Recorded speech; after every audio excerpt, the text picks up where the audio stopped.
Hello, welcome back to Scratches. We are investigating the nursery, trying to figure out what is so secret in here. So let's look around.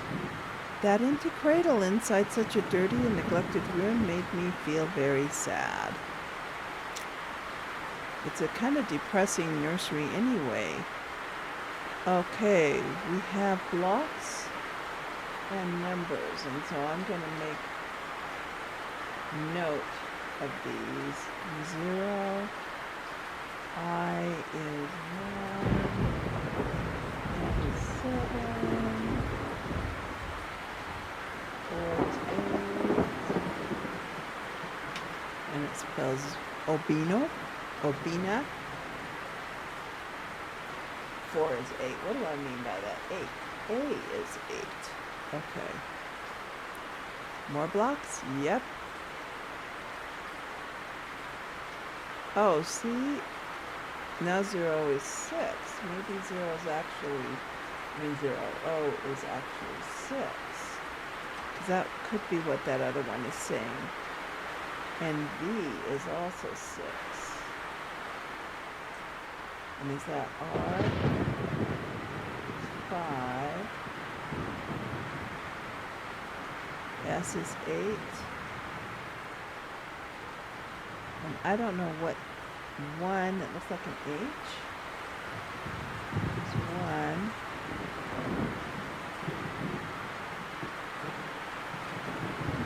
E is 5. P is 9. I don't know what I'm going to be needing this for, if anything. T is 2. I can't tell what M is. It just seems like something we should take note of. The creepy wooden horse seemed to be smiling at me. Okay.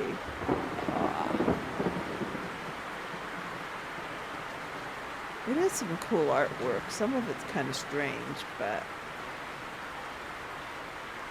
Angel was supposedly guarding the room, but it didn't make me feel any safer.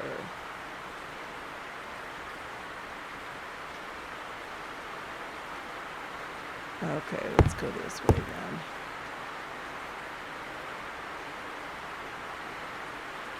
A picture, a girl with cats. What's in here? Anything? A birth certificate. The 9th day of August, 1961. Catherine Lydia Blackwood. James Thomas Blackwood. Christopher Milton is the doctor. 7th day of August, 1961. Oh, that was the registration. That's the birth date. So they had a baby. I wondered if this member of the family was still around town and would perhaps be able to shed some light upon the past history of the house.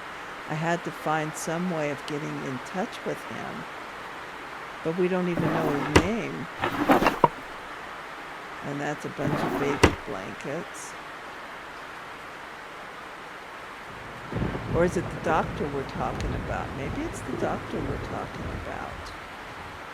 I don't think there's anything else in here. So let's go check out. Since we're up here, let's check out the newspapers. See if there's any information in them.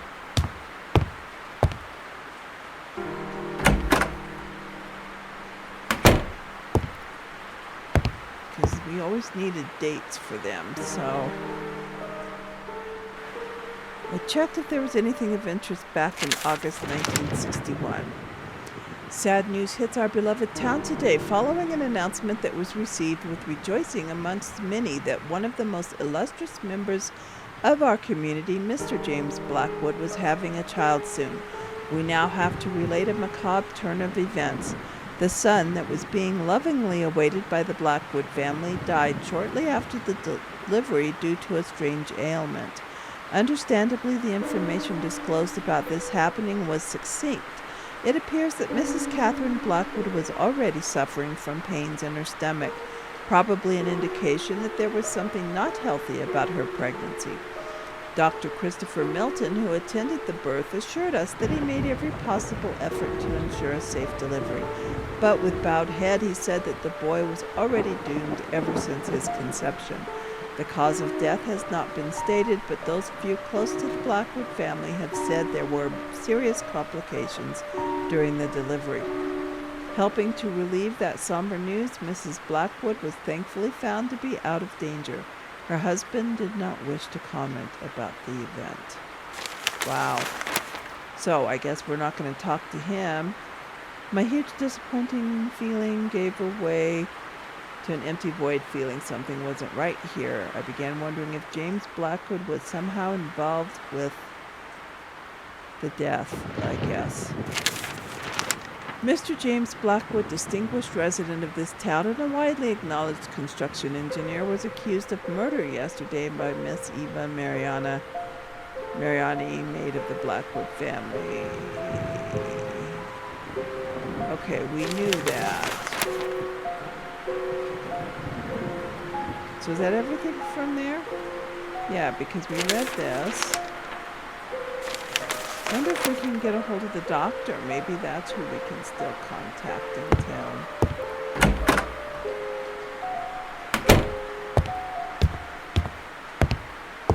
Shall we?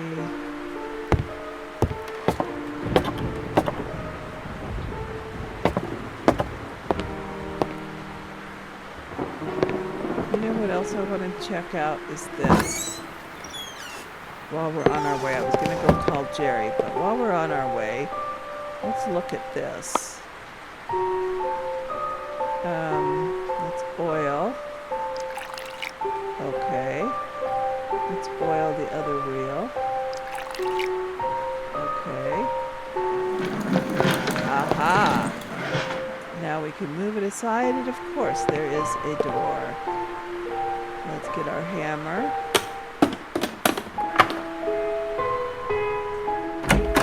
Then we'll call Jerry with everything. Let's see, the room was too dark to see anything. There we go, a use for our lantern.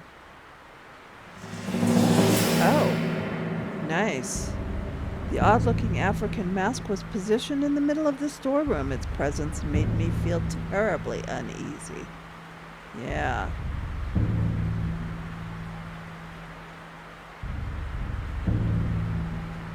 The corner was too dark to investigate. But I have a lamp. Can't I move my lamp over there? Oh, now that there was enough light, I extinguished the lamp to save the oil. Oh, all right. Well, that was okay. Different. Let's see what we have here. July 3rd, my recent researches on the Dalmar have shed some light upon their terrible activities.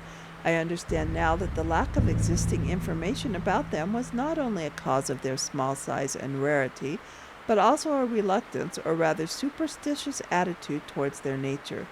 Even some of the most important historians of South Africa will refuse to mention their name, usually referring to them as the war tribe. After digging into some of the most obscure books I could find about the subject, I must admit now that reading them made me very nervous and uneasy, bringing back the memories of those horrible acts I witnessed on that day. I can't understand why any human beings, uncivilized or not, would behave in such a manner. War among savage tribes is of course very common and a recurring theme in history, but the Dalmar, they went even beyond war. Usually a tribe will engage in battle to conquer a new territory or perhaps defeat an enemy. They did it for the sole reason of destruction and extreme love for violence. The account of their actions is downright scary. They'd invade villages, slaughtering every inhabitant without regard for their sex or age. Men, women, children would inevitably perish by their fury and hate, which is, I think, the most unsettling element of their stories. They didn't use any weapons. They killed villagers with their bare hands and teeth as if they were drawing power from an unearthly source. I find it hard to believe this, and if I hadn't seen them with my own eyes, I'd say they were some kind of wild legend. Once they slaughtered every living thing in the village, they'd burn it to the ground, every single construction or possession of the fallen villagers, proof that they definitely were not interested in conquering or even taking some advantage of the terrain. Their motives were moved solely and purely by an incredible despisal of human life and hatred towards anything that wasn't from their village. That is another curious thing. They somehow managed to sustain a constant population level, as if they controlled exactly the amount of people needed for an attack, but at the same time warrant survival using their few existing resources. I fear this wasn't some kind of wondrous organization system, but rather an elimination process of a useless member or an unnecessary child. I dare not think about it, but I'm afraid this would explain why they didn't need to hunt for food. They feasted upon themselves. Gag. Ugh. Now I know what the mask I took stands for, and I shiver at the thought of it. I must confess I'm worried. I don't know why, but I fear for my life. Ah. Okay. Shouldn't have taken the mask, huh? Dear Christopher, please excuse the tone of this letter. I know I must sound like a raving madman, but I truly can't find a proper way to put together all the thoughts that have been taking my sleep away these past days. There's a reason behind all those recent adversities. It's the mask. Told you so. Christopher, it's that mask I told you about. I wouldn't believe it myself if I hadn't studied its origins on my own, but it's really the source of all my suffering. The tribe it belonged to, I must confess I didn't take the mask by appropriate means, and I fear this might have unleashed some terrible wrath against my life and everything that surrounds me. It's been over a year ago since I witnessed the most outrageous acts of violence that not even in my worst nightmares could I have imagined, and the mask was the epicenter of it all. What I was thinking of when I took it is beyond me. It was probably a vicious streak of greed, but I can see clearly now. It represents evil, and I'm truly convinced this evil can somehow take shape and punish those who have disgraced it. I did, and now I must face the consequences. I will take some more time to investigate this. I might even go back to South Africa to seek help, although something tells me not even returning the mask would do any good. The damage is already done, and I believe it's getting worse as the days go by. Every time I walk past the gallery, I can hear some incessant odd chatter, as if something was being plotted inside. And those voices, Christopher, they seem to be angry. Please help me. Come and see me as soon as you can. James. Really should not have taken that mask. Okay, so that's everything in here. Let us depart. I guess we'll go call Jerry now. This way.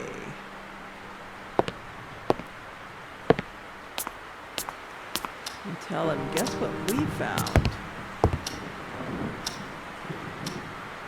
Where's that clock? I want to see what. 4 p.m. Boy, the day has slipped away from us.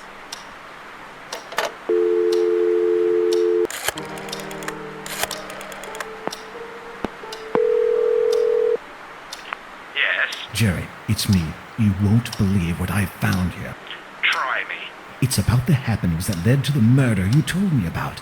There's an impressive backstory surrounding this place and many loose ends. It would seem nobody ever stumbled upon this. Shouldn't you be working on your book? Are you listening to me? James Blackwood was into some very weird stuff and possibly dangerous. Something tells me this case is much more complex than it was thought to be. Why don't you inform the authorities? I'm sure they'll be dying to reopen a long-forgotten case about some crazy old psycho killing his wife. No way. And miss all the fun? I'm doing this on my own. I wonder if those noises I heard have anything to do with this. Maybe James Blackwood was trying to hide something. Like in that book, where an old man was guarding the entrance to hell. I bet this James Blackwood person had a doorway like that in his basement. Those dreadful noises must be the sounds of the damned coming for you. Why, thanks, maid. That's been very helpful. Great to have friends like you. Then stop talking about all this nonsense.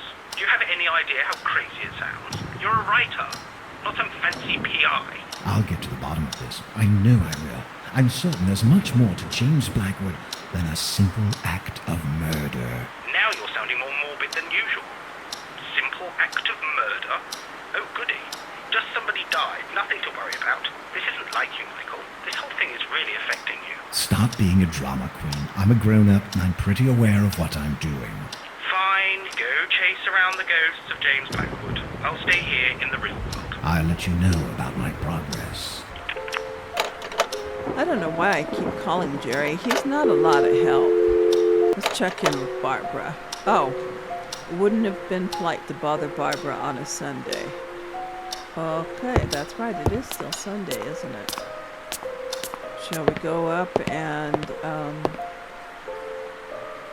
do as he suggests?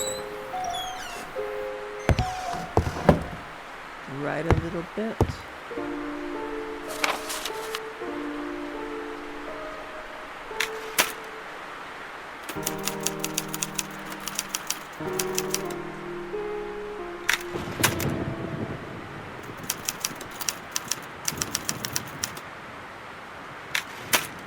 Okay. So that's one page. Suddenly she stopped and stood there, paralyzed, hesitant to give any credit to what her eyes were seeing, and completely unaware of the potentially dangerous situation. Surprisingly, there wasn't anything unusual or strange about the event. Little Kathy was hastily crossing the living room towards the huge oak door, her fancy black dress fluttering at every footstep. As the girl reached the doorknob, she turned to look back at Marion and urged her with a whisper to hurry up. But Marion wasn't seeing Kathy. Her memories haunted her back and displaced reality, giving room to the nightmarish vision she had spent months trying to forget, ever since her first visit to the old house. In her dream, she saw the little girl also wearing a black dress, emerging from a passageway hidden in the room. She'd never actually managed to glimpse where the passage was, only saw the girl running towards her, her small face contorted in a horrible grimace. Marion quickly realized it was a twisted version of the Kathy she would know later, as if her figure was then distorted by a veil of smoke. Her exact movements through the room, reaching for the knob, facing her back, those were too many coincidences to ignore. It wasn't a nightmare that she experienced that day, nor a ghost, something she refused to believe in, but now was willing to blindly embrace as the truth, given the shocking vividness of the vision. A ghost would come from the past. What she'd seen came from the... Her thoughts were interrupted as a figure behind her cast a shadow across the doorstep. "You filthy liar, you have betrayed me," groaned a deep voice. Okay, we're going to write some more. Nope, the discoveries I'd made in the house were too exciting to stop now. I thought maybe I could investigate further today and return to work tomorrow. Okay, where are we going to investigate now? Shall we go look at the basement?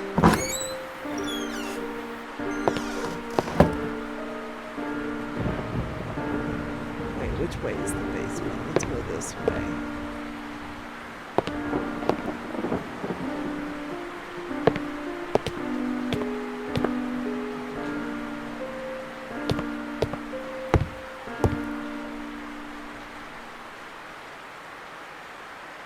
The events of this day had left me unusually tired. I thought it was a good time to head to bed. Oh. I thought I was too excited. Okay. Well, let's head to bed. Too excited to write. Wanted to investigate more, but let me go to bed first. Okay. Because I'm just too exhausted. I laid down on the bed. And now comes the nightmares. Something didn't feel right.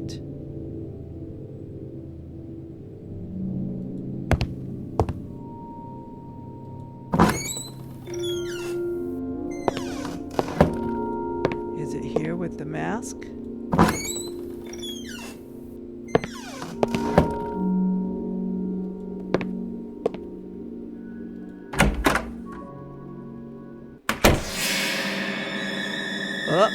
mask is gone. Okay. Still somewhat light outside. I guess I was just taking a nap. There's the mask.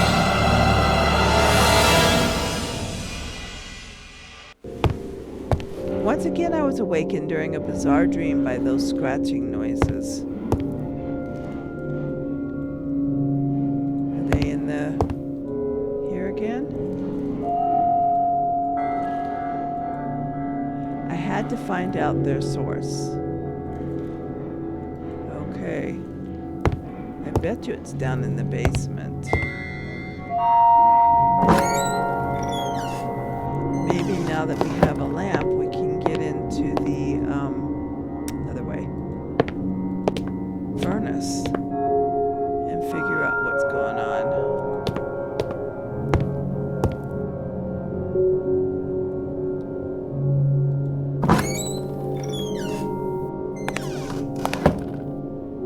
Let's go see.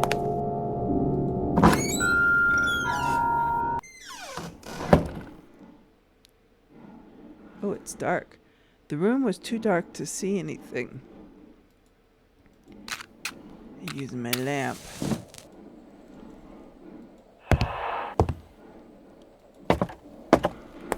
Okay, we can hear the scratching. Oh, see, now we can go in here. They're getting louder.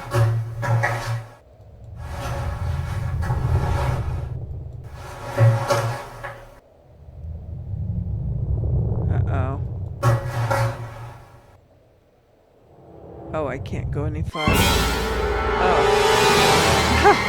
Oh, that startled me. I'm sure it startled him too.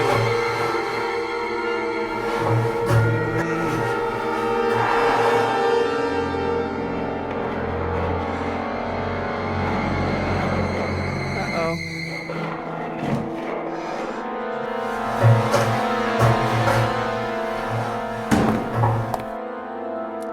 Okay, well that was a little unnerving. There was no way I would enter the furnace again. Yeah, that makes sense.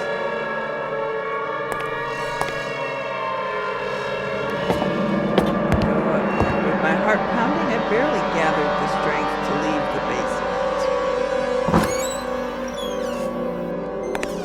basement. The last drop of oil inside the lamp had been consumed.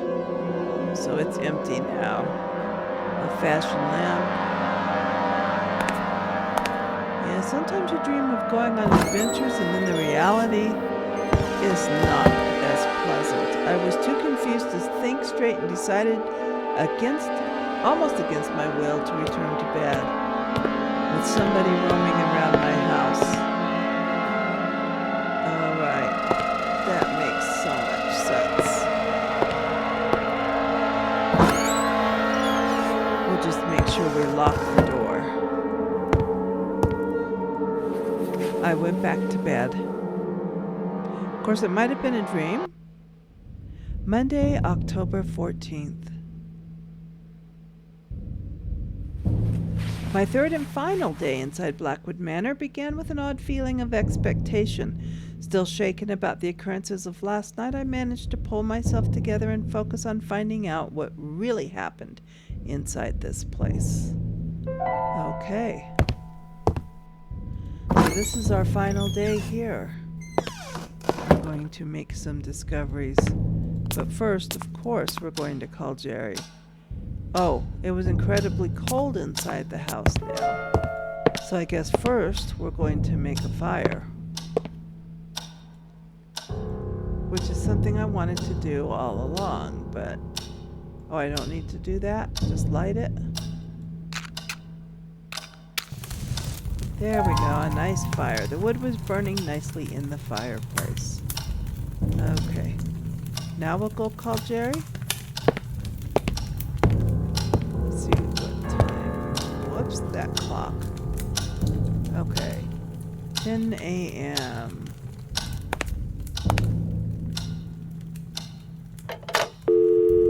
Okay, Jerry.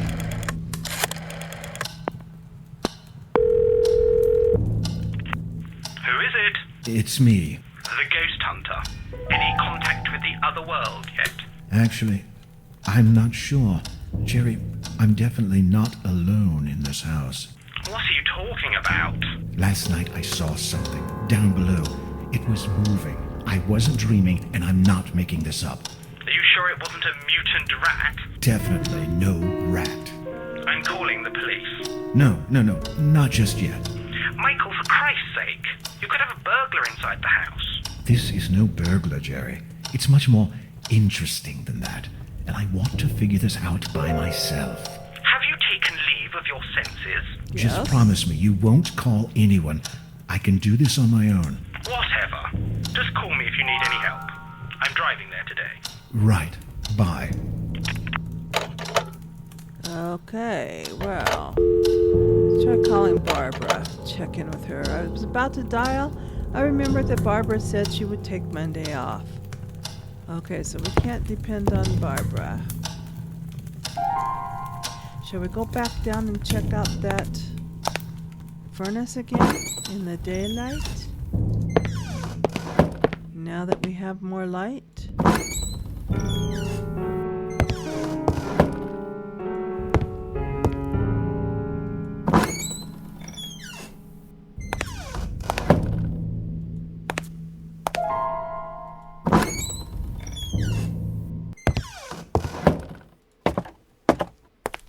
Or is it going to be too dark for us still? This way, this way, this way. The interior of the furnace was as dark as the mouth of a wolf. In any case, I didn't want to spend too much time near it. So we don't want to go through there and figure out what was going on. Okay. Let's go investigate the mask. See if it's back in its place or if that was all a dream. Whoa.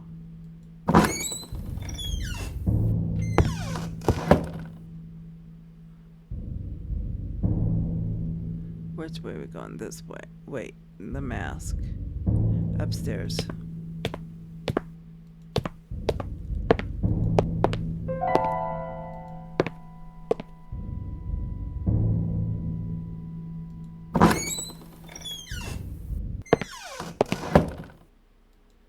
Are you back in your place?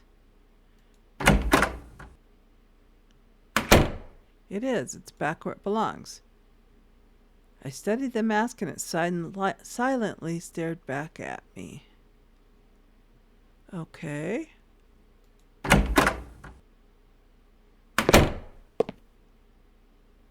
Well, now where should we investigate? The maid's room? Oops, I didn't mean to go right back in here. I'm getting myself all turned around.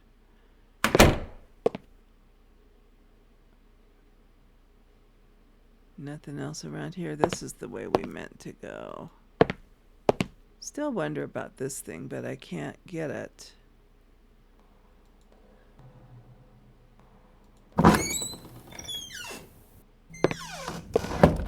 Okay. To the maid's room then. Not to the bathroom.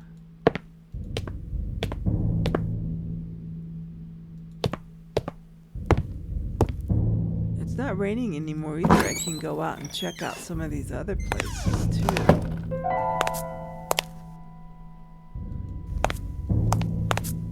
But the maid's room, she should have a photograph hidden somewhere, right? Did she hide it in her room, you think? It wasn't any of those. I'm still guessing under the rug.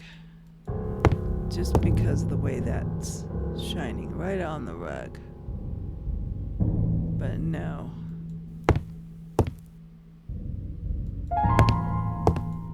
Okay, well, isn't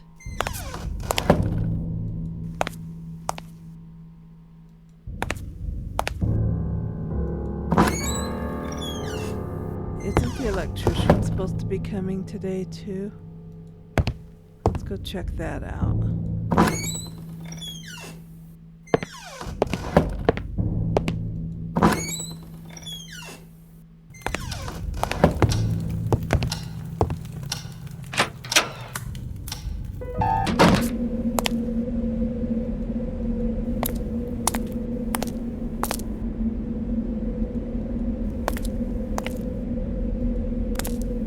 Electrician.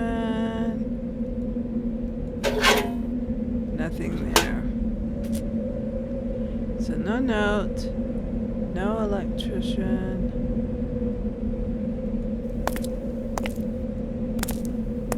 We can't get in you.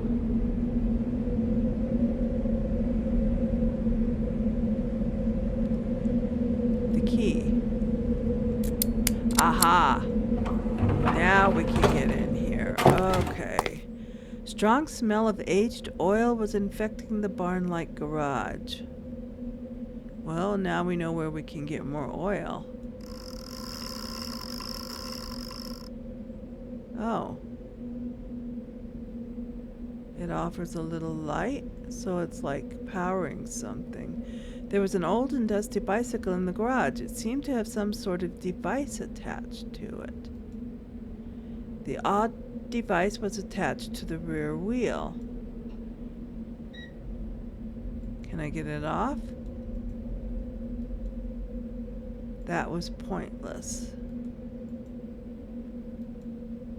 That wasn't useful. It is this thing though, isn't it?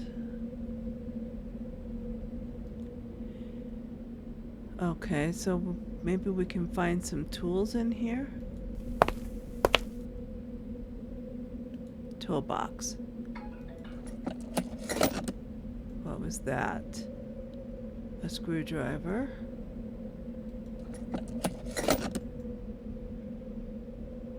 And pliers. And a screwdriver. Okay. Of all the various items lying on the table, only the toolbox on the far left seemed to have a few useful things in it. And we took advantage of that. I wonder if we can use the screwdriver to get that device off the bicycle. Oh, come on, I wanted to check that out. What's over here? One classy and old automobile. Still, I didn't want to get very close as it gave me the strange feeling that something was about to jump at me from inside. Okay. And there's no upstairs to this. Let's see if we can get that off of the bicycle. Use the screwdriver? No. Use these? How do I get it off there then? An odd device attached to the rear wheel. Use this thing? No.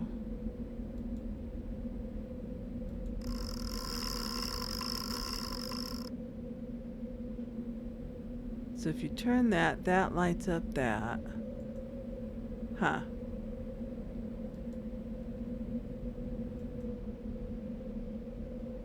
Can I use the knife? No, I could have hurt myself. I don't know what else I can use. Okay. Well, is that the end of useful items in here? Let's go see.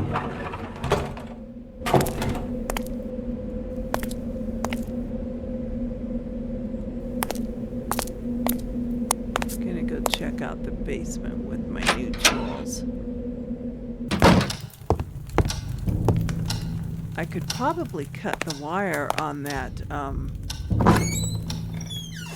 mausoleum too, if need be.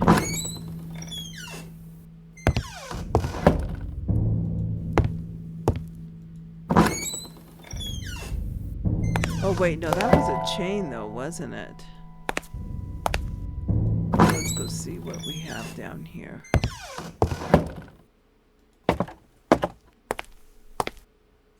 I guess we've given up on the electrician. Let's use this. No. That. No. None of that is useful. We need something stronger, apparently. Okay.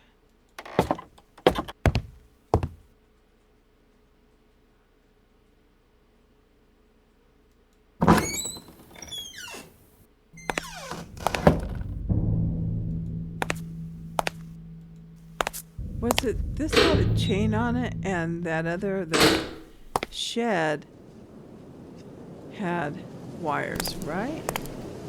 Let's just go see, make sure.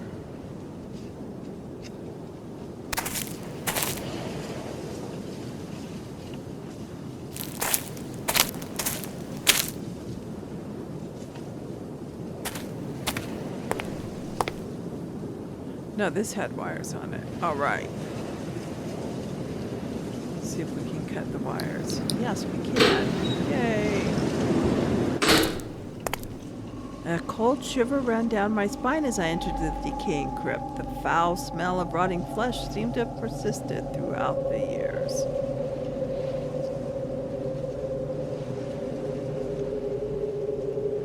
I'm not sure what we're looking for. I couldn't imagine what the purpose of the grating on the floor was.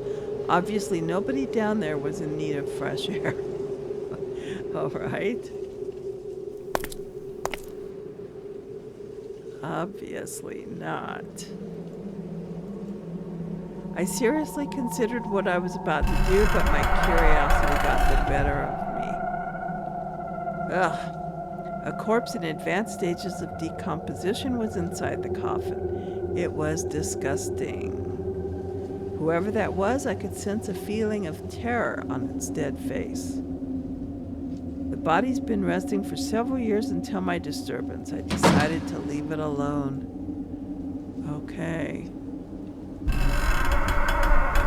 Oh, and an empty coffin. Okay. Curiously enough, this coffin was completely empty. That is because it's meant for you. Okay. Being macabre.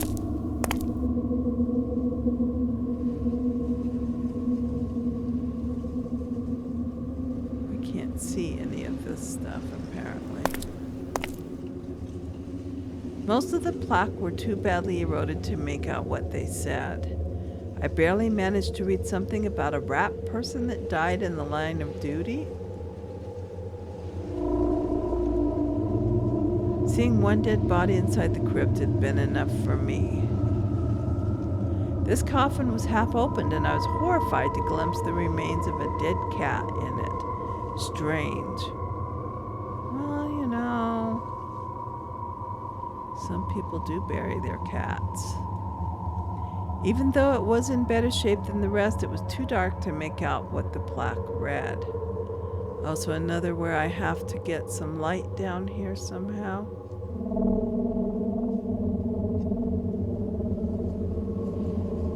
Seeing one dead body in the crypt was enough for me. Okay, so somehow we've got to get light down here.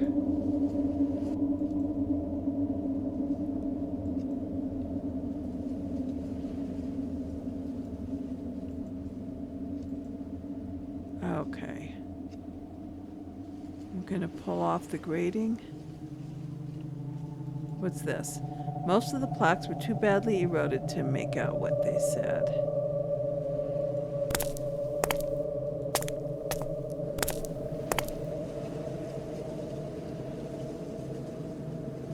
How are we gonna get light down here?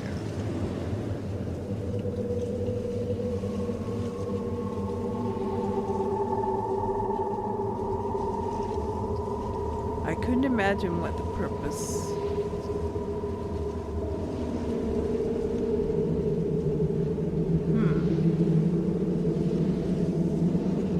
Several candle holders were attached to the wall, but alas, there were no candles in the vicinity.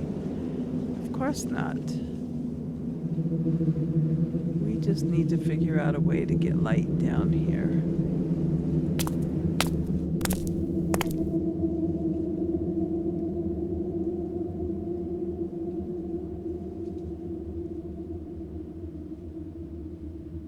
So we can read the plaque.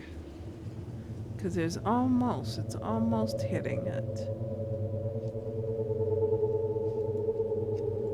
Not that.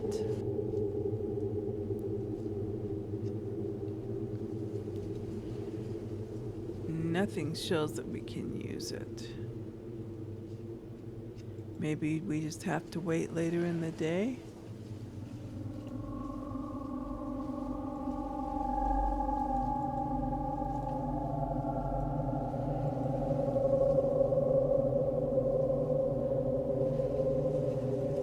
Unless we can get that generator off that bike somehow.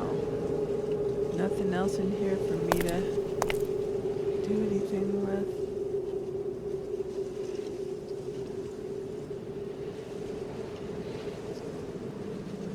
Oh, Catherine? Would that be Blackthorn and James? So that's who these are.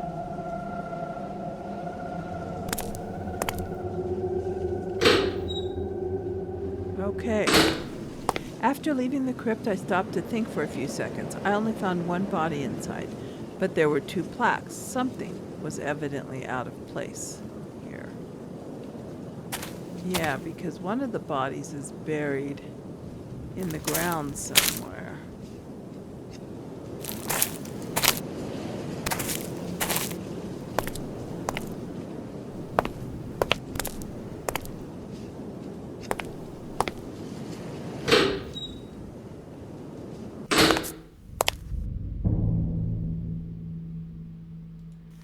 She took a picture of it.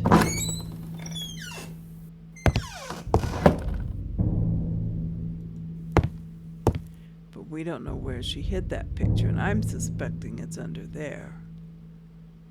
But we can't get at that right now. But see, look at that. Look at that. That's just too much of a hint. Okay, so it's not going to do us any good to dig around here. Let's go check out that other garden area.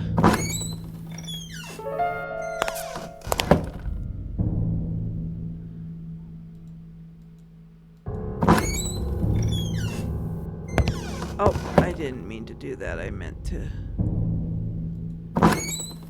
go through here and go this way now. Trying to think. We have a screwdriver and a pair of pliers and a wire that had been holding the doors to the crypt. Not sure we can use any of that to get that off the bike.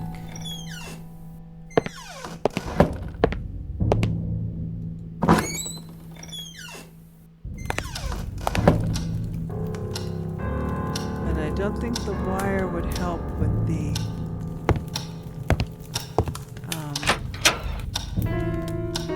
wheel down there. Okay, let's go off this way.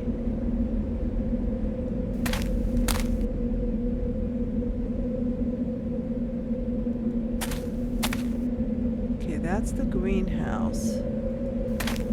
And this is, we saw this earlier, there was a small pool of water below the arching tree.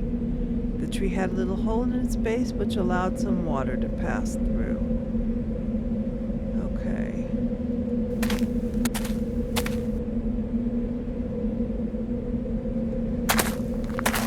I don't think we have the key to get in here though. Oh, the rust wouldn't allow me. Well, guess what we have? Now we can open it. Okay, let's see what we have in here. Something is shining. There was some kind of shiny object beneath the grating. No way I could reach it. No. Okay. An imposing but dead tree adorned the center of the greenhouse.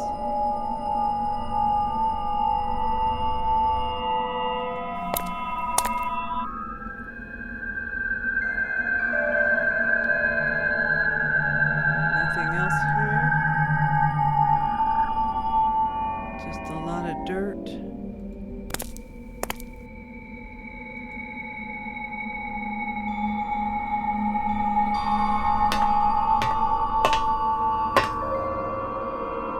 Is that a shovel?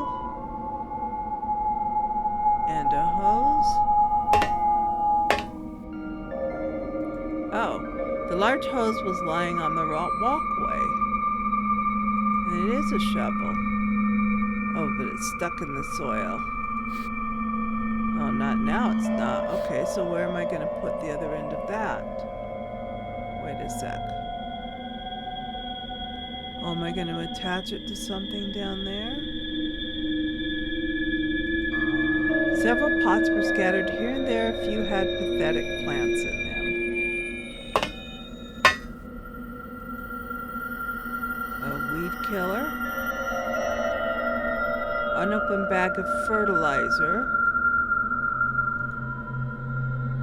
Anything over this? February 7th. As much as I regret it, I've decided to stop caring for the greenhouse. All my efforts to save the plants have been in vain. I just can't seem to figure out what is wrong with them. It has been a few weeks since they began falling apart to pieces. Dying without any apparent cause, some of them would just crumble at the slightest touch. This is not only frustrating, but very unsettling. Every time I enter the place, I can feel a sense of dread and decay. What I most regret is the condition of that rare plant I brought from South Africa.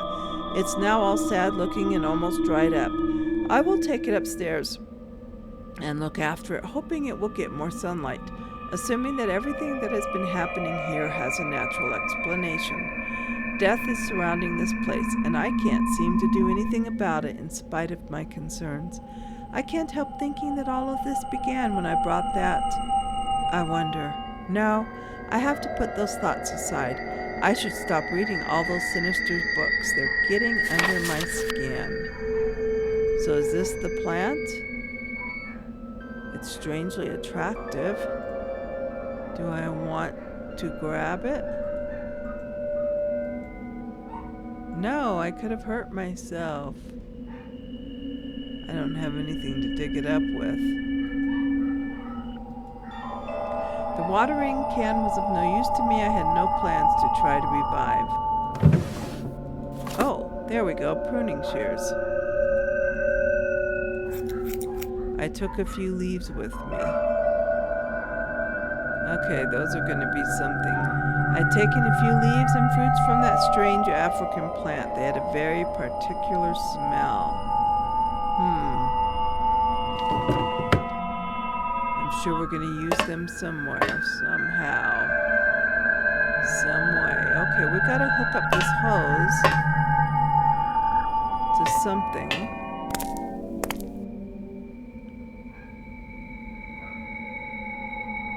Where's the hose dropping down from? Oh, there it is right there.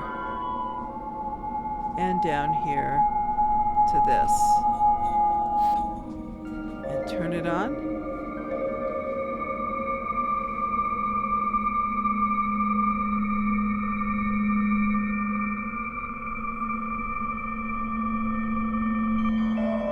Apparently the water wasn't running.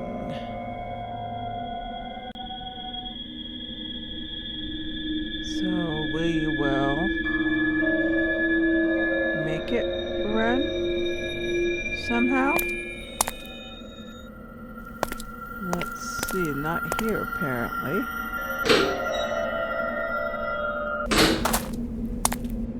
Back at the house. Probably in the basement is what I'm thinking.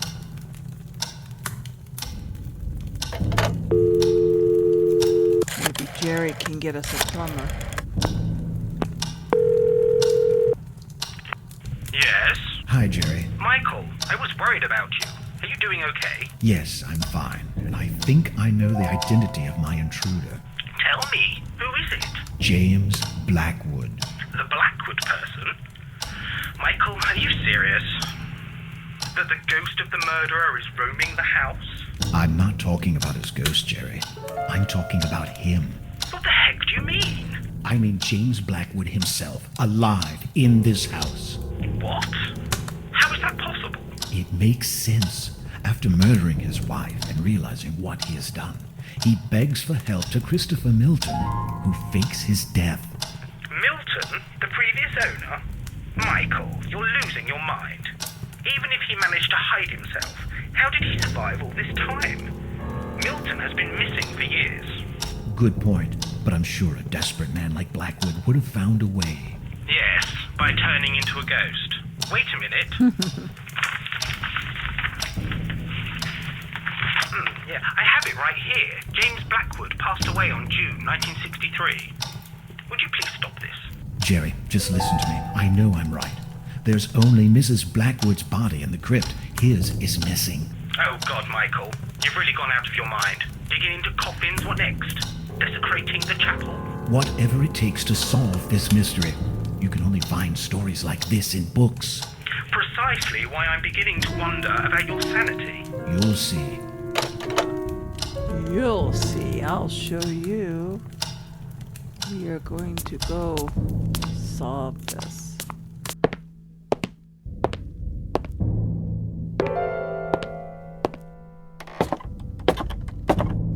Okay.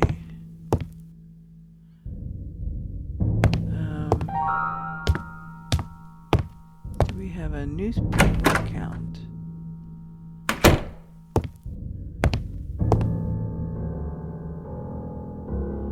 Okay, June 1963. Oh, yeah. Following the shocking news that because of public knowledge last week, we must now inform about something of the story that has been in the mind of every citizen of our town these past few days. Mr. James Blackwood has died at the age of 56 due to a heart attack, allegedly because of the pressure and stress caused by the astonishing accusation of Mrs. Eva Marinari, former maid of the family. Oh, wow. So he probably did fake his death.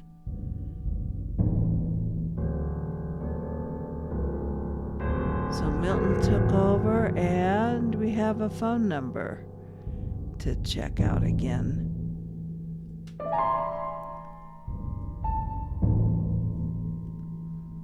Bailey. So we can try calling that number.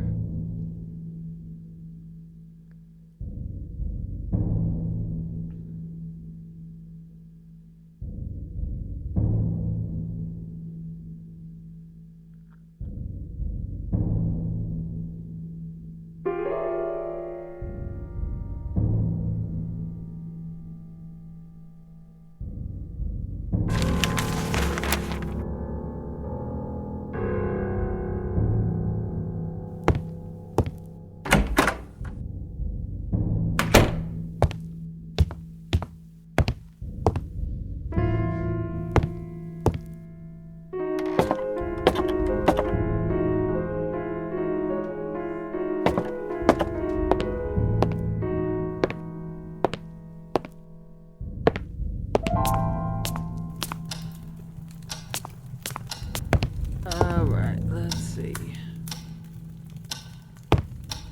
What time is it? 10 a.m.?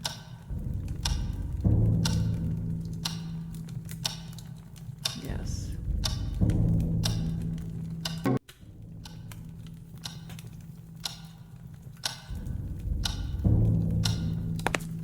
There we go. little glitch there. Okay, the number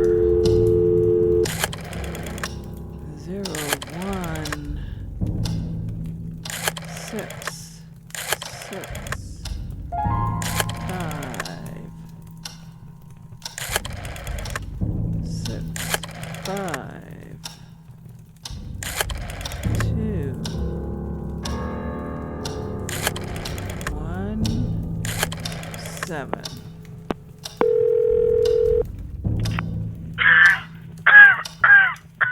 Who is this? Hi, are you Mr. William Bailey? That's me. And you are? Yes, my name is Michael Arthate. I'm a journalist for a local newspaper in Rothbury. I see. And what's this all about? Well, you're the former police chief of this town, aren't you? Indeed. I served many years ago. And you were once in charge of a famous, or should I say, infamous case here? Ah, bloody hell. Don't tell me this is about James Blackwood. Well, yes, I'm writing a story for my newspaper. The most famous police cases of Northumberland. Have you got any idea how many times I've talked about this? Go to your nearest library. I'm sure you'll find plenty of information about Blackwood there. Please, Mr. Bailey, I beg you. It won't be the same if I can have the information from someone who was there, and no less than the renowned William Bailey of Rothbury. All right, son, spare me Butter the him up. nonsense. What is it you want to know? Well, in the first place, what did Ava Mariani see exactly? She saw enough, son. James Blackwood was dragging a shape into a hole in the garden. At first, Mrs. Mariani couldn't realize what it was, but eventually she made out the dead body of Catherine Blackwood with a serious wound. And Blackwood was automatically deemed guilty? He was found digging his wife's son. Why did James Blackwood never appear before a jury? When you're someone as renowned and famed as James Blackwood was, you can pretty much avoid the authorities. However, you can't avoid justice. And justice was brought upon James Blackwood. Justice? How? He died shortly after the accusation. You should know about that. What happened to Dr. Christopher Milton? How should I know? You bet your life that slimy worm was up to something. I couldn't prove it, though I spent years investigating him. A shame we couldn't implicate him as much as James Blackwood. Are you saying he could have had something to do with the murder? Blackwood and Milton were very intimate. Milton did the impossible to aid his friend, and even clear his name after he died. You do the math. And was ever determined the cause of death of Catherine Blackwood? Yes, partly. Mrs. Mariani managed to see her throat was slit open. Ripped, boy. she would say. Ripped Must have been open. horrible for the poor girl. Still, everything sounds so vague, as if something were missing. Are you questioning my performance on this case, son? No, sir, not at all. I'm just trying to figure this out, like why a proper autopsy was never done. An autopsy to whom? Please, sir, this is very important to me, and I could really use your help. I'm trying to fit all the pieces of this mystery together. Mystery? What mystery? You must be one of those people that just love splitting hairs, don't you? I don't think I understand, sir. Listen, son, that cold-blooded bastard murdered his wife, God knows why. But he and his fancy doctor did the impossible to hamper our investigations. You don't have to be a brilliant detective to realize Blackwood did it. There's always a reason behind a murder. Nobody has ever found out why Blackwood did what he did. Psychopaths don't need any reasons. And James Blackwood turned into one, precisely. There's got to be something else. I can't believe Blackwood flipped just like that one sunny day. It doesn't make any sense. People flip, son. You could be flipping right now without knowing it. Well, maybe. Well, then tell me how Blackwood reacted when you pulled his wife from beneath the ground. I I beg your pardon. I mean Catherine Blackwood's body when you dug in the garden of the manor. Like I said, they hampered the investigation. We never managed to set 1 foot inside the manor. What kind of bloody journalist are you, son? But are you telling you never actually retrieved the body? That's exactly what I'm telling you.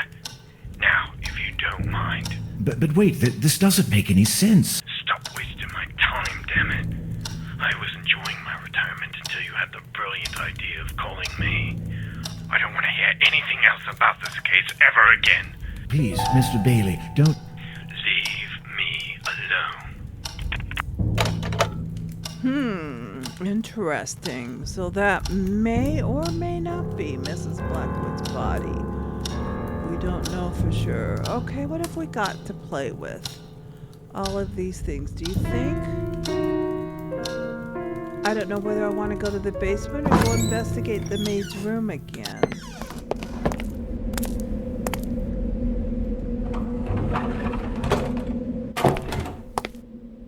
Oh, I just saw that crowbar. Oh my gosh, I needed that. Okay. Well. Okay, how are we going to get that off of there? The pruning shears? The crowbar. That wasn't useful and that wasn't useful. Okay, but I know where to use the crowbar.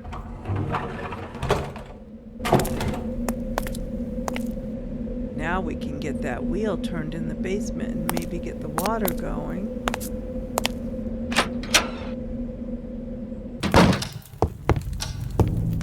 That's what I had been looking for, was something like that.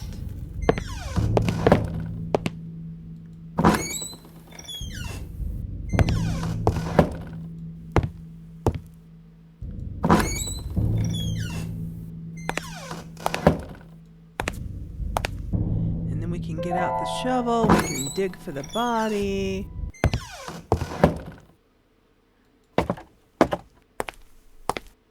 So much we're going to be able to do. Okay, I bet this crowbar is going to help with this. Okay. I retrieved the crowbar. It could be needed elsewhere. Nope, I haven't even finished using it. Here, let's use the hammer. There we go. Oh, were we done with it? Use the hammer one more time. Nope. Okay, how are we going to get this open? The crowbar on that? No.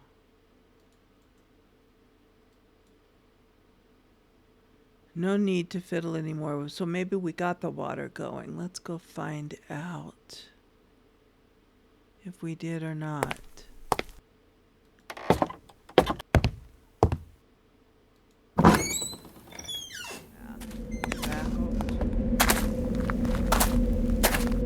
Let's see if we have water running.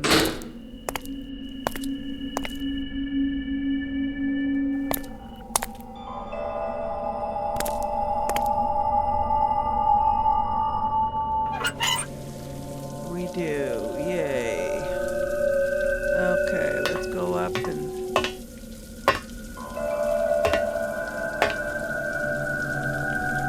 retrieve that. Anything else we can do with this?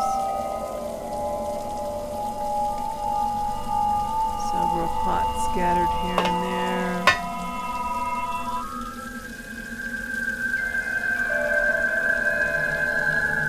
We already got cuttings from that.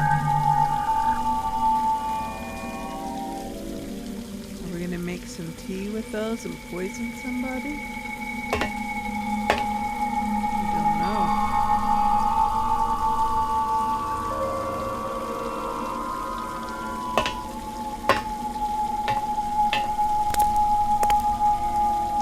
Okay, now we have water. And I bet our shiny thing is still there. Whatever it was, there is no way I could reach it.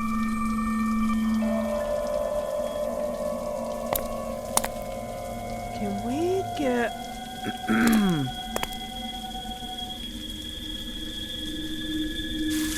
There we go.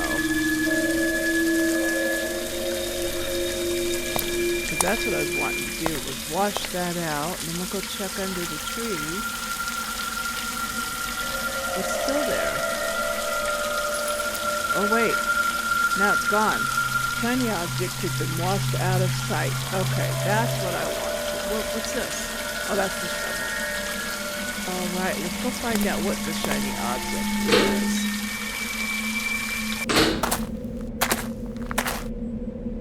Wasn't here. Here it is.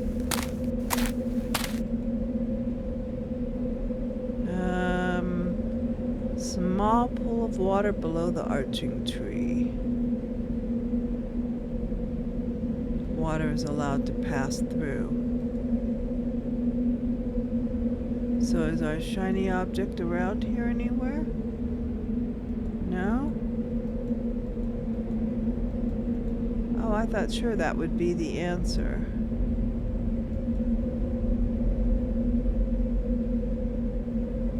Wait a second. No, that's the same.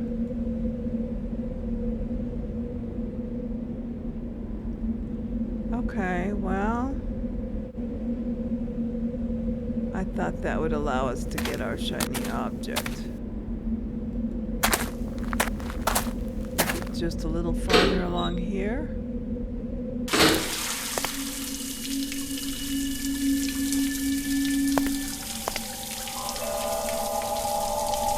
It's not here anymore. Washed out of sight.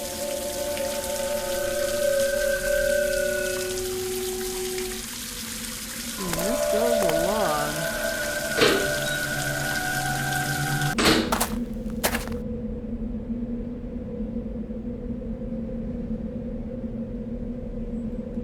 Check the mailbox too, because wasn't she going to send me, Barbara was going to send me a translation?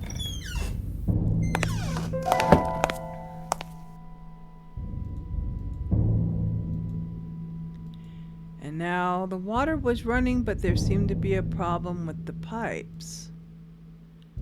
Great.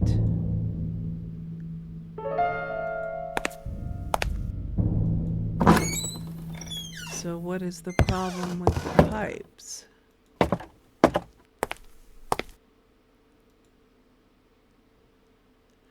Oh, I wonder if we can move the grating with the crowbar too. Crowbars do so much for you. No. The shovel? No.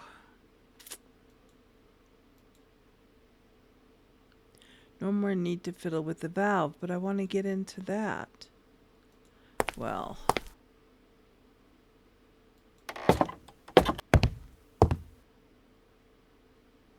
Should we go back to the mausoleum? And see if we can remove that grating so that we can see the plaque out there.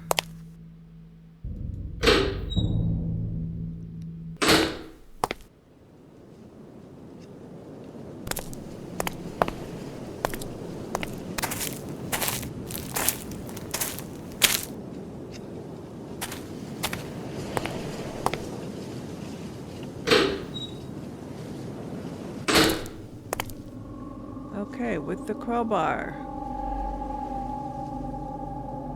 No, with the shovel. No. Nothing is useful anywhere. Well, we're gonna go try to dig, and if we can't get anything there, then we'll have to do some thinking. Okay, we're out of here now. One more. Oh, that's right, we're not. I was confused about where we are.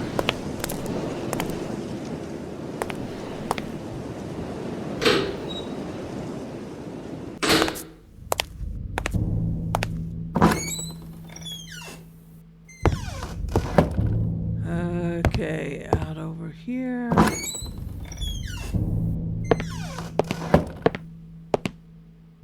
I don't know that there's a need to call Jerry again, but maybe we should try.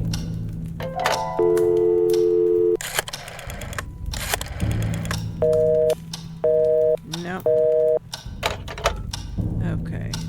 not going to try to call Barbara because she has Monday off. But let's go see if we've gotten the mail yet.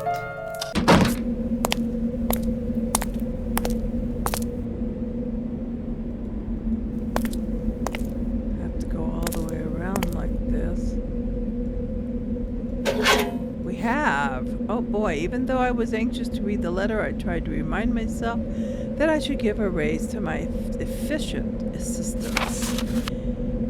Dear Mother, I spent the whole morning running a few errands for the Blackwood family, and on the way back many thoughts crossed my mind. I take back what I said. I want to return home. Things haven't gotten any better here. Everyone is behaving mysteriously, and they try to avoid me. I do understand that they must still be disturbed about the death of their son, but it has been almost 2 years since that already. I feel like an alien. I don't belong anymore, and I find it hard to sleep at night. There's too much activity in this house, too much moving around, and that is unnerving to me. I feel something terrible is going on here, and I want to go as far away as possible. I will miss Mrs. Blackwood dearly, as she has always been kind to me, but I'm afraid my health is at stake. And I've been seeing some strange things too. I can't explain it, but I think someone did something very wrong. That Dr. Milton would often come to talk with the sir for many hours, and nobody would allow me upstairs. Although I've been secretly taking pictures there, I hope this doesn't upset you.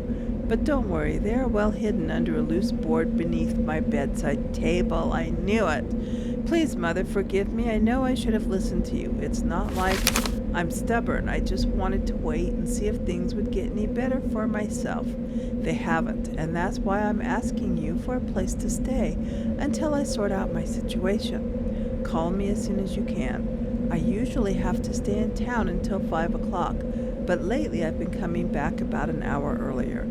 I just want to leave this place. I confess that I am scared. I'll be waiting, and please hurry. With love, Emma. All right. Well, now we know. I don't remember what the other thing I was going to go do was. Oh, we were going to go digging. But first, let's go look in her room, now that we know it is beneath the floorboards. What time are we? Because we've only got one day to do all this. We're at 11 a.m. now. Yes. So we're making good progress.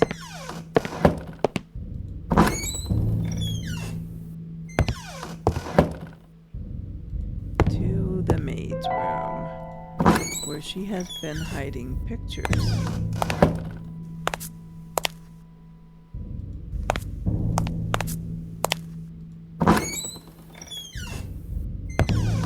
Floorboards beneath her. Excuse me. Under here? Aha! I thought it would be the rug. There's the picture we've been looking for. And that does look like a body. Okay, what else? That's all? But now we know it's right outside her window. There's some rocks there. We know that area. Should we go dig it up?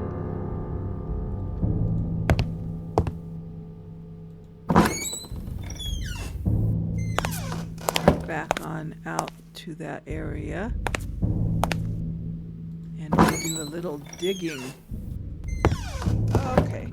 Well, we are going to figure out what to do with this photograph, I think, in the next video, because I've gone as far as I can. But I'm going to stop. I'm going to make it over to the maid's room and pause there just so that when I start up again, I can remind myself where I am and what I'm doing. But there's something, I mean, we should be able to dig around there somewhere, wouldn't you think? We also need to we got the water flowing. We need to find out what that necklace was. Or I'm assuming it was a necklace, that shining thing was. Oh boy. So much to do, and we will do it all in the next video. I hope you're enjoying. Leave a like if you are. Consider subscribing so you'll know when I go on more adventures, and I'll see you back in Scratches. Bye bye for now. you.